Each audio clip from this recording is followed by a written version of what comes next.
Let's get salty!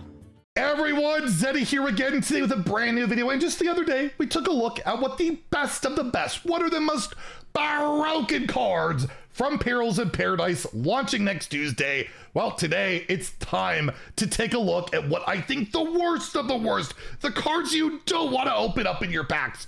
Or in the case of me being wrong, which happens all the time, you probably really want to get these cards. So go over that. We have our giveaway going on for 2 Tavern passes out of my pocket to enter that giveaway. Like and comment in the video. Link down description below with one with that thumbnail over there.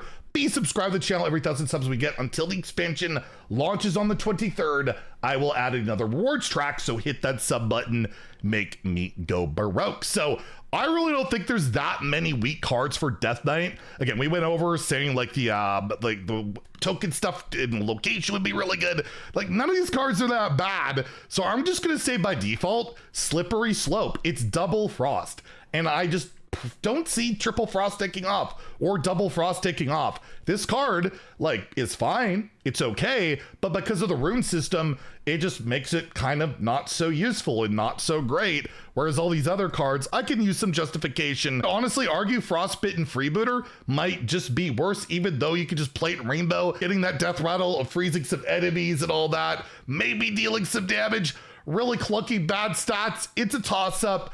But you know what? I've actually convinced myself. I'm gonna give it to the Freebooter. At least Slippery Slope is a good card and does make Double Frost and Triple Frost better. Probably not playable, but better. I don't think this card really makes any deck better, so we'll go with that, okay? I've talked myself into it. Demon Hunter. Well, we know Demon Hunter doesn't like to spend a lot of mana, so let's skip ahead, get to the expensive cards, and we all know it's this card, right? All-Terrain Voidhound, a 7 mana 5/8 demon. Whenever this attacks, give your hero +5 attack this turn. I ironically compared this. I do my usual like, ooh, this card back in the day compared to this card now. Like people just assume I'm talking about power creep. I'm like, Park Panther, look at that. It's actually better. The old card's way better. You got 2 less attack, but it was 4 mana and it had rush. The idea is like you cliff dive and then give this rush, or you could play like Through the Fell of the Flames or whatever, but you're working that hard just to get +5 attack. This just feels like a hard nerf to Window Shopper, right? More so than anything else. And I think it is by far the worst card, when I honestly think Climbing Hook is also really bad, but at least I can go face with it whenever I want, right? As long as I have the mana. This is a 7 mana 5/8 by itself. Let's Boogie Monster bad, honestly. Almost. It's pretty darn rough. Did Druid get a bad card? Is there even a point of looking through Druid cards to see what's... Oh yeah, they did. Cruise Captain Laura, 7 mana 4/5, summon 2 random locations. I saw one person play this against me in Theory Crafting, and they looked incredibly sad when they got, I think they got the healing one and something else that just didn't do anything. It was just awful, right? For 7 mana, just to get 2 locations. We're not having any sympathy for Druid. The remainder of their set is absolutely nuts. It's just kind of funny that they had a whole single reveal for this card when it had so much broken stuff going on. Maybe they were scared of the feedback on it, but regardless, yes, this is easily my pick for the worst Druid card. For Hunter, what's the worst card? I don't want to say this guy, like his effect isn't great. You just get a croc. It literally does nothing, but it lets you play warrior cards, which I think will be beneficial. So I can't put him on the list. I gotta go Furious Fowls. It can go face. That's nice and you get some beasts, but it's super expensive. Yeah, you can like repeat it and stuff and have it like target enemies, but you're never playing this in your deck, I don't think. I think there's a more of a chance just for Death Roll, because it just kills something straight up and does something Hunter literally has never been able to do before in have targeted hard removal of minion. They've never had that. It's always been like a random one, the most left or right, or they had to get like poisonous spells or change health to 1. They actually could outright kill something with that. So yeah, I'm gonna go with Furious Fowls. I just don't see it. For Mage, is tempo the mage? Like, it could be good, but I don't think you're playing Marooned Archmage. 3 mana 3/3, your first spell each turn costs 2 less, so you coin this, doesn't work. You just play this and then you get like a free prep, I guess. Like, that just isn't good enough in today's Hearthstone. Everything's so insanely busted that just, you know, playing this in a spell is 2 less. I just don't see it. And the remainder of the mage cards, I think all have pretty much a realistic shot. So I think by default, yeah, Marooned Archmage, the worst card, and I revealed it, so it's my fault. I made the card. Well, I didn't. Blizzard gave it to me to reveal it, but I'm gonna go with that. It's all my fault. I should have made it stronger. Paladin, they got some pretty good stuff. Honestly, I don't know if they have this. Oh yeah, they do have a pretty background. I put this in my deck and it felt so bad.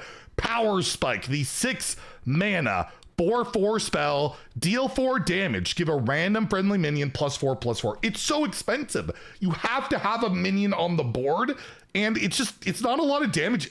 Like, I had a minion on the board, I killed a minion with this, and it still felt like, like, it just never felt good. The only thing is, the artwork, it looks somewhat familiar, apparently, and I gotta respect that, but unfortunately, I gotta give myself the worst rating for Paladin, even if that art does look pretty beardy and muscly. I don't got the muscles, but I kind of have the beard, I think. We'll go with that, but yeah, that's definitely going to be my pick for the worst Paladin card. For Priest, it's just a weird mishmash of cards. I'm gonna go with Sensory Deprivation, a 6 mana, like pseudo mind control. Like, right, you summon a copy of an enemy minion. If you have 20 or less health, destroy the original. For 6 mana, I can maybe steal kind of a minion for 6 mana when Deathlite's doing that for 0 with Reska and then getting it back, and it's just so slow. It's so expensive, plus it's conditional on top of that. The art's cool, I think that's nice, but overall, I gotta give it my pick for the worst of the worst for Priest. For Rogue, it's a toss-up for me what the worst card is. I will not give it to Eudora. I will not give it to Maestra, because I just think they're really cool cards. Like, they're fun, they're cool design. I think people will have fun with it, whether they have a 40% win rate or not. It's between Conniving Conman, the 4 mana 4/4 pirate. You replay the last card you play from another class. But I'm leaning more towards Petty Theft, where you just get 2 random 1-cost spells from other classes. That's not amazing. Like, it just be whatever. Even in Paladin that can technically double dip on this, they don't want to. It's not worth it. I just don't think the card is worth it. Even for the Burgle Rogues, maybe. Just maybe it's worth it, but other than that, I'm giving it a pretty weak rating. At least I can use coins for my Wishing Well and stuff, right? So yeah, I'll give the nudge to Petty Theft, because I'm just a very petty man. For Shaman, it's not Siren Song, because it's okay, the spell school stuff, I'll give it that. But I just don't think you're ever playing Natural Talent where you get a random Naga and a random spell that costs 1 less. Like, they could both be useless, and it's 3 mana. Sure, they cost 1 less, so it's like kind of a 1 mana spell, but not really. I just don't think, even with like the whole spell school stuff, it has a spell school. I don't think you want to waste your time with it. And the remainder of the cards for Shaman are actually pretty decent. I was, again, pretty surprised. Maybe matching outfits is another one to mention, but I feel like there might be a scam with some giants that might emerge that could be pretty good with it. For Warlock, what are we looking at here? I guess, sadly, Renounced Darkness. Like, it's not competitive. It's a meme. The take on it compared to Renounced Darkness, I just don't know if it'll be as loved as Renounced Darkness, because you basically have to play this in Rogue, right? It's not really worth playing in your Warlock deck, because, well, you got to run a bunch of, I guess, neutrals or the other class cards, I suppose, your other tourist, and steal those cards or use those cards. But overall, yeah, power level wise, it's probably the worst, and all these other cards probably have a chance. Warrior, I don't know. There's some stinkers. There's some absolute stinkers. There's some really cool cards. I love big dumb stuff, but it's just so hard to play. But I'm leaning towards Char, because it's just 4 mana, deal 7, and like the excess you're gonna get is not much. It's non-targeted. You get a little bit of a buff on a minion for 4 mana and maybe remove something. That just, in today's game, I don't think you can afford to do that. And looking at the other cards, Food Fight, like, I don't think it'll be any good. But at least there's some utility of, like, I try and make a big scam deck. Maybe I make that work. You probably won't. I want to look at that signature, by the way. But overall, yeah, I'll give it to Char. And it's funny that they leaked that one early and we're like, oh no, Warrior cards are going to be bad. And they're not great. But again, Warrior gets to play Druid cards. So are you that upset? And can we just skip the neutrals and go straight to AFK? Like, I'm going to give it the worst because it's the diamond on the rewards track. And it just seems utterly unplayable. I saw no one even venture trying this in theory crafting. Like they didn't even want to attempt when we can just try stupid things. I'll see if it sees play a ladder.